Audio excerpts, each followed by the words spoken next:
তো প্রিয় দর্শক, আসুন শুরুতে জেনে নেব আজকের আবহাওয়া সকাল থেকে কেমন থাকবে এবং সারাদিন কোথায় কেমন থাকবে, কোথায় কোথায় ভারী বৃষ্টি, কোন কোন জেলায় হালকা থেকে মাঝারি বৃষ্টি, আর কোথায় কোথায় দমকা হাওয়া বয়ে যাওয়ার সম্ভাবনা রয়েছে।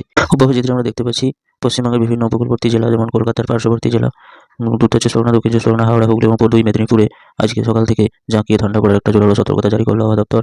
এবং আবহাওয়া দপ্তর সূত্রে জানা যাচ্ছে বর্ধমান, বাঁকুড়া, বীরভূম এবং মেহেরপুর, রাজশাহী আর বিভিন্ন মালদা, মুর্শিদাবাদ এইসব জেলাগুলোতে আজকে সকাল থেকে কুয়াশাচ্ছন্ন থাকার সম্ভাবনা রয়েছে এবং বেলা বাড়ার সঙ্গে সঙ্গে রৌদ্রোজ্জ্বল আবহাওয়া বিরাজ করবে। তবে উত্তর দিনাজপুর, দক্ষিণ দিনাজপুর এইসব জেলাগুলোতে উত্তরে কনকনে বাতাস প্রবেশ করায় জাঁকিয়ে ঠান্ডা পড়ার একটা সম্ভাবনা রয়েছে। উত্তরবঙ্গের বিভিন্ন জেলাগুলোতে যেমন গ্যাংটক, শিলিগুড়ি, আলিপুরদুয়ার এইসব জেলাগুলোতে আজকে কনকনে ঠান্ডা পড়ার একটা সম্ভাবনা জারি করল আবহাওয়া দপ্তর। এবং আজকে উত্তরবঙ্গের বিভিন্ন জেলাসহ দক্ষিণবঙ্গের বিভিন্ন জেলা যেমন বর্ধমান, বাঁকুড়া, পুরুলিয়া এবং উত্তর দিনাজপুর, দক্ষিণ দিনাজপুর সহ বাংলাদেশের খানিকটা অংশে আজকে উত্তরে শীতল বাতাস ক্রমশ প্রবেশ করায় জাঁকিয়ে ঠান্ডা পড়ার সম্ভাবনা রয়েছে। তবে এই মুহূর্তে তেমন দুর্যোগপূর্ণ আবহাওয়া সৃষ্টির সম্ভাবনা এই মুহূর্তে নেই বললেই চলে। তবে আবহাওয়া সূত্রে জানানো নতুন সংবাদ পেলে তৎক্ষণাৎ জানিয়ে দেওয়া হবে।